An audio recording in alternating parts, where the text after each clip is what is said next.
Bonjour et bienvenue sur la page de ce que Christ a fait. La pensée d'aujourd'hui a été écrite par Nicole Tapsobanabi et elle s'intitule « Qu'as-tu dans ta main ?»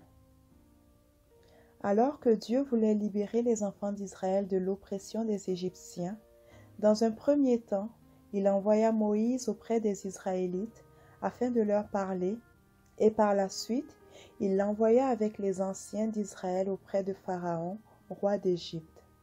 Ne voyant pas comment cela serait possible, Moïse objecta. « Comment me croiront-ils » Dieu lui posa la question suivante. « Qu'as-tu dans ta main » Nous voyons cela dans Exode 4, verset 2. Moïse répondit. « Un bâton. » Naturellement, si on regarde un bâton, c'est un objet qui n'a rien d'extraordinaire, il est vraiment insignifiant. Mais vous savez quoi? Dieu aime prendre les choses ordinaires, insignifiantes, pour en faire de l'extraordinaire pour sa gloire. Ainsi, Dieu a utilisé le bâton de Moïse pour opérer des miracles afin de libérer les Israélites de l'esclavage. Si nous parcourons la Bible, tout ce que Dieu ou les prophètes ont utilisé pour rendre extraordinaire sont des choses ordinaires. Nous voyons Élisée avec cette veuve dans 2 Rois 4, verset 2. Il lui demanda, « Que puis-je faire pour toi? Dis-moi ce que tu as dans ta maison. » Et à elle de répondre, « Je n'ai rien d'autre chez moi qu'un flacon d'huile. » Avec ce flacon d'huile, le miracle s'est produit. Dans le Nouveau Testament aussi, nous voyons dans Acte 3, Pierre et Jean qui montaient au temple pour la prière et ont vu un paralytique à la porte. Pierre déclarera à ce dernier au verset 6 qu'il n'avait rien en main, tout ce qu'il avait c'était la parole de Dieu. Il lui dit, « Lève-toi et marche au nom de Jésus-Christ de Nazareth. » Et le miracle a suivi. Dans bien des situations, Dieu te pose la question aussi. Qu'as-tu dans ta main? Pour quelqu'un, il peut s'agir d'une somme d'argent insignifiante devant régler un problème important. Pour un autre, des papiers du médecin. Pour un autre encore, détenir la connaissance sans les moyens pour réaliser un projet.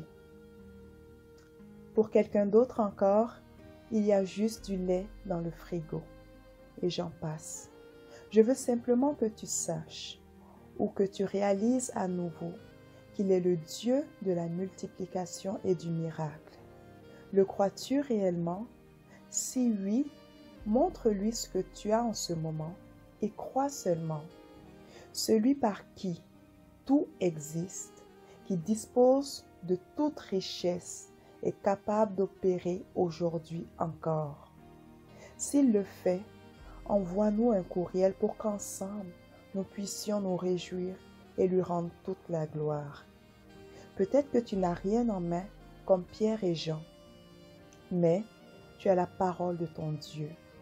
Alors, avec cette autorité que tu as reçue, proclame et déclare au nom de Christ Jésus afin que le miracle prenne place. Parfois, nous allons présenter à Jésus ce que nous avons pour qu'il opère le miracle. D'autres fois, lorsque nous n'avons rien à lui présenter, afin qu'il opère le miracle, il nous revient d'appeler le miracle à prendre place, et pour cela, il nous faut utiliser l'épée de l'Esprit qui est la parole de Dieu pour appeler le miracle à exister au nom de Christ Jésus. Là où nous sommes en ce moment, je prie que le miracle de Dieu se produise dans nos vies au nom de Jésus. Amen. Soyez bénis. Si vous venez sur cette chaîne pour la première fois, nous vous invitons à vous abonner afin de recevoir chaque semaine des messages inspirants qui viendront vous accompagner dans votre marche avec Jésus. N'hésitez pas également à partager cette vidéo ou à aller nous visiter au www.cequechristafait.com. Pour toutes vos interrogations concernant la foi, pour vos témoignages de ce que Jésus a fait dans votre vie, nous vous donnons rendez-vous sur notre site web. Dans l'onglet Témoignages, pour donner votre témoignage, dans l'onglet Tour de prière pour vos sujets de prière et vos questions. Aussi, n'hésitez pas à liker notre page Facebook Ce que Christ a fait pour moi et à la partager avec vos amis et votre famille. Merci et nous nous retrouverons la semaine prochaine pour une nouvelle vidéo. Que Dieu vous bénisse.